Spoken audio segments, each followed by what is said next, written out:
লাঠিচার্জের পর বুলডোজার দিয়ে খালি করা হলো জবরদখল।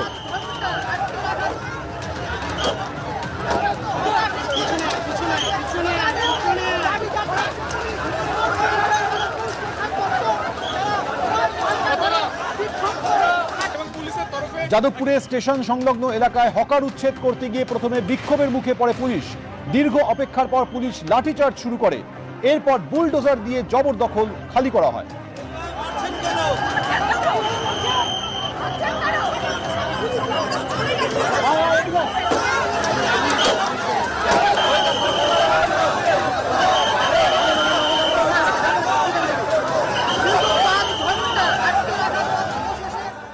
মমতা বন্দ্যোপাধ্যায়ের হাতে এখন সম্বল মাত্র 20 জন বিধায়ক। এবার তাতেও কি ভাঙন ধরাবেন সংখ্যা নিরিখে নিজেদের আসল তৃণমূল বলে দাবি করা ঋতব্রত বন্দ্যোপাধ্যায়, সন্দীপন সাহারা?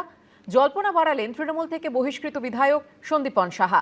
বললেন, যারা যোগাযোগ করছে তারা যখন এখানে চলে আসবে